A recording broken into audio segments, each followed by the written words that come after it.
wildin', wildin'. Dang, Drew, I'm like,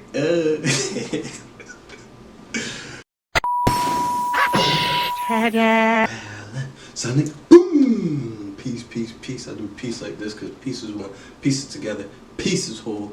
This just looks separated, not together, not whole. So peace. Yeah. But either way, I'm here today to talk about why the name of my channel is called At King Up Podcast, and it's no podcast on my channel. And that's because I'm trying to build up the community a little bit. You know, I need people to watch this thing. You feel me? I mean, I know a lot of people just was like, yo, all you gotta do is really just put out the content, put out the content, put out the content. But I'm trying to build it up. That's why y'all get a lot of like little clips, a couple of things that I did in the past to familiarize myself with y'all, and y'all give me a little feedback too. Like, I salute to y'all that's been in the comments. I see y'all. I've been replying.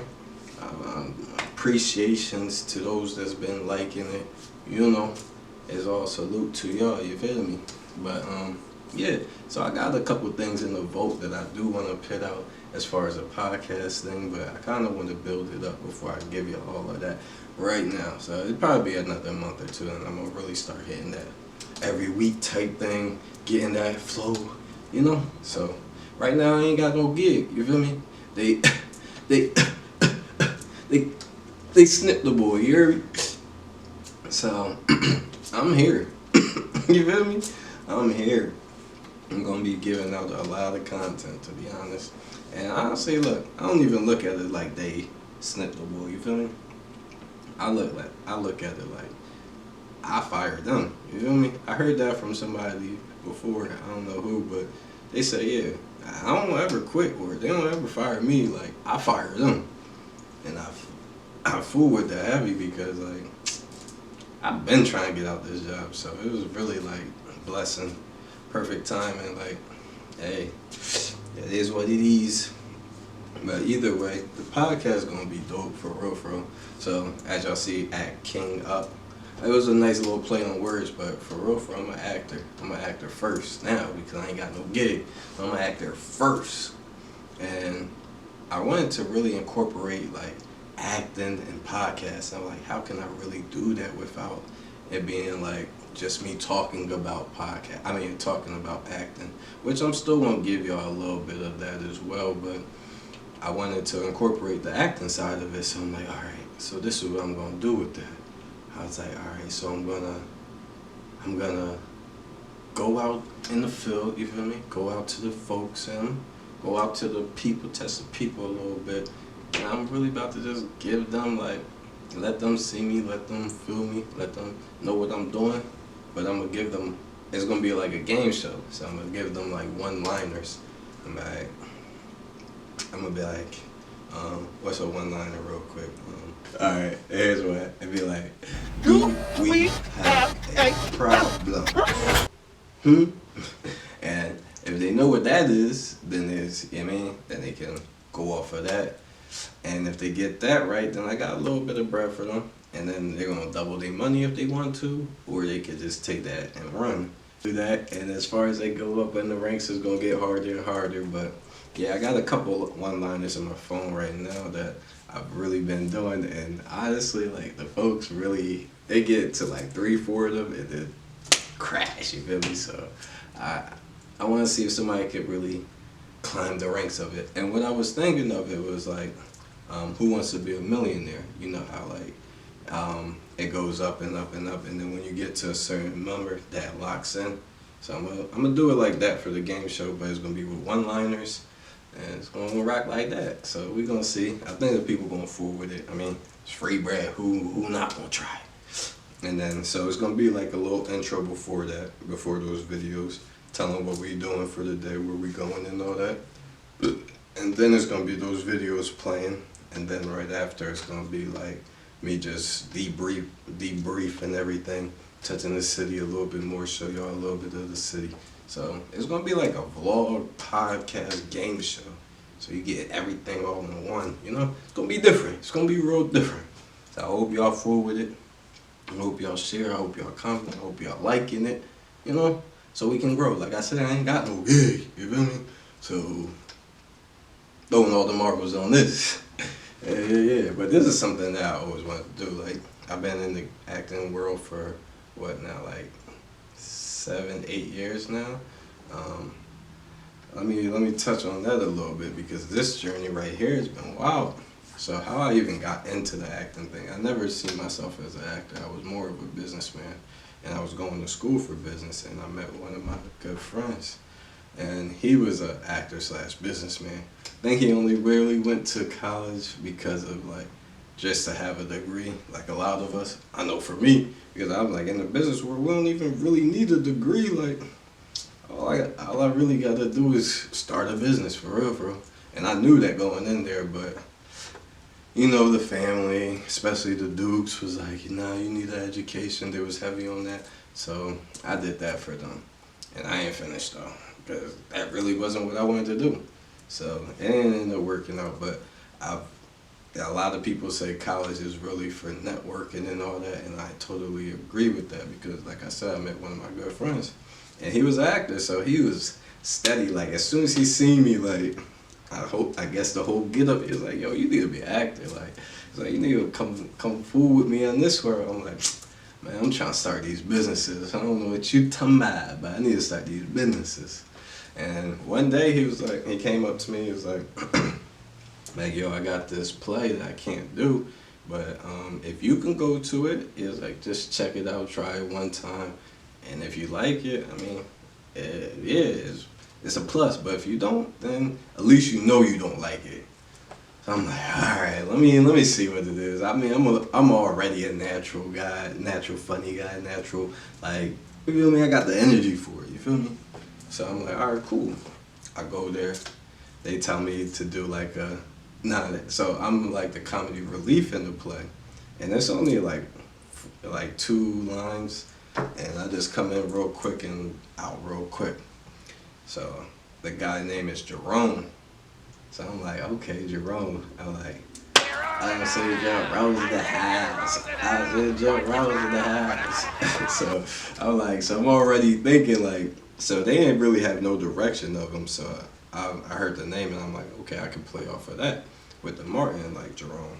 So I did that. First time I did it, everybody started bagging up while we was in rehearsals. Everybody started bagging up, like it was like, ooh. So that stuck, and I went with that. We went out, we did the play. Thing came out, chef kiss. You hear me? Beautiful, like so. I got the bug right after that, and from there, me and him started doing like little clips. He was already ahead of the game, so far ahead of the game. Like had a manager, had this, had that, had this, had that. And me, I'm just trying to grow, like just trying to figure this thing out. And I mean, he did. He ended up going his way. I ended up doing my own thing as well. And I bumped my head a couple times. So at first, I'm like, all right, I need a manager. I need an agent. I need to do this. So I started going out to like auditions that I thought was like actual film and like commercial auditions, but they were auditions for agencies. And a couple agencies liked the look that I had, so they was like, yeah, we'll pick you up this way, that one. But they was like, but we want you to pay like this to get in here and all that. And I'm like, I'm not about to pay for, nah. So that didn't end up working out. I ended up just dropping that. So I started going to Facebook, looking for like auditions there, doing auditions there. So I got into another play.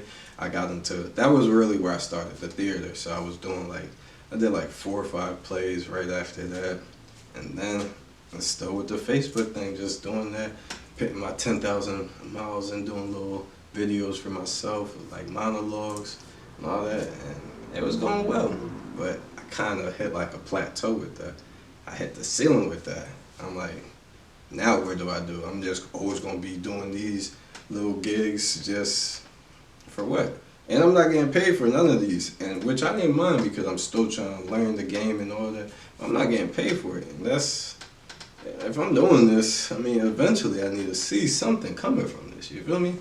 So I'm like, dang, like, how do I get to the next level? I'm like, all right, well, all my acting things is actually kind of like, it's coming together a lot more. It's coming together a lot better, smoother. Like, I'm actually knowing what I'm doing when I go to set. I know the terminology that you're using and all that. So 10,000 hours was set in stone. Like, I could get in front of anybody and give you like these little read these lines, get right into character, boom, boom, boom.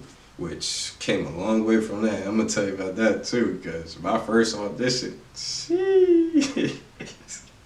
but after, yeah, either way, like after that, I started really knocking that out. So I'm like, all right, well, I'm at the point now that I'm moving away.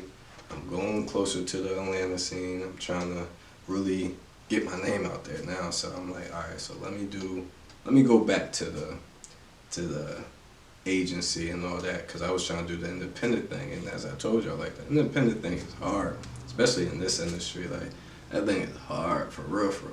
Pause, but yeah. So I went to this actually talent agency, like, but it's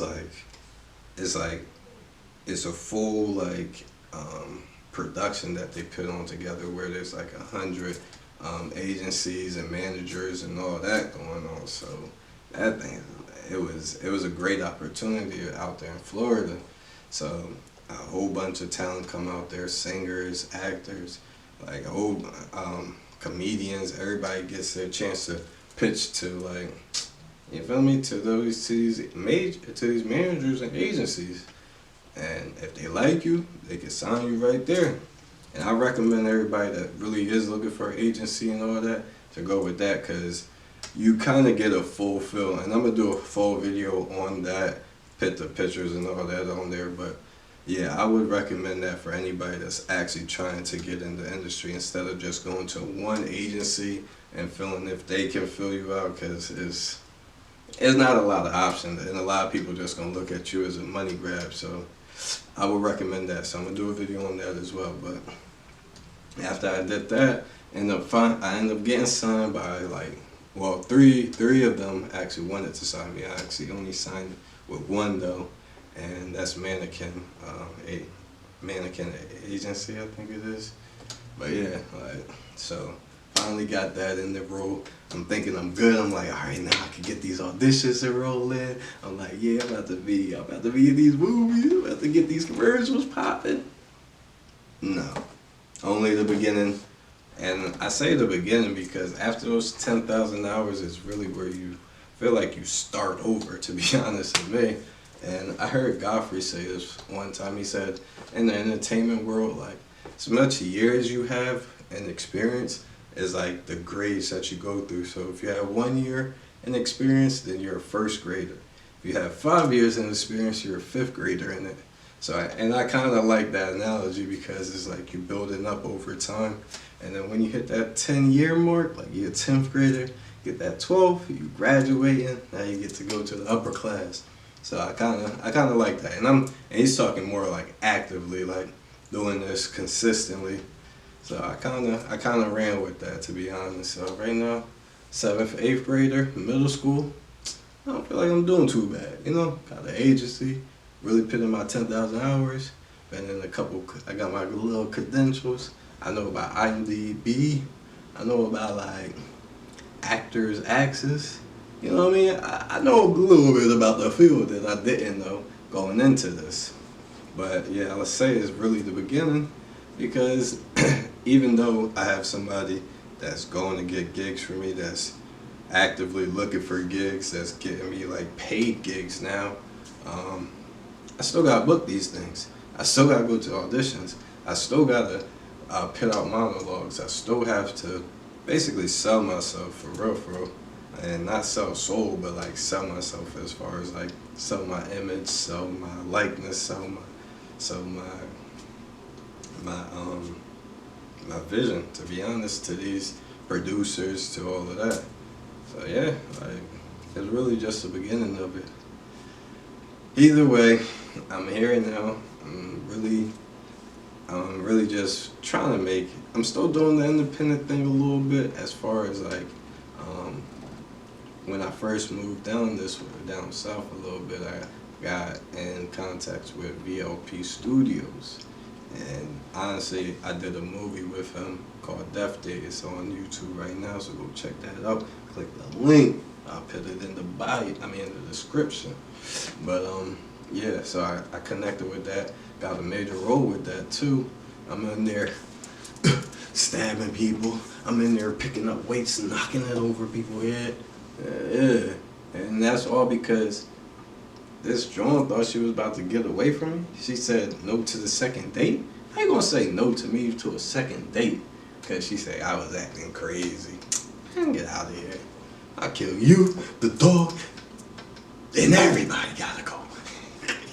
Nah, but y'all really go check that out. Like, my boy took a little, his store rose up like the Undertaker. You feel me? So yeah, go check that out. But yeah, I got in contact with him and really like, we got a whole production team going on with that, and I really like what he's doing over there with VLP Studios, to be honest. So I'm still doing the independent thing as far as that, but like I did take it like mainstream as well with that, and I feel like that's what every entertainer should do. Because it's not an exclusive deal with my agency anyway, so I can get some other agents if I wanted to. I can get other work. And I recommend everybody do that. And in the industry, they tell you to continue to go to acting classes, like continue to sharpen up your skills. So even Denzel and all them, Taraji and all them, they still be in them acting classes. So don't think just because they're up here and they're getting these gigs and all that doesn't mean that they're not sharpening up their tools, as we seen with the Taraji thing. Like, so yeah, know that you're 1 gig away from being out of there, you feel me? So yeah, but I'm gonna wrap it up right there. I told y'all a little bit about what the podcast is gonna look like. Told y'all a little bit about my journey, and I hope to continue to see y'all, man. Peace and love, you feel me? So boom.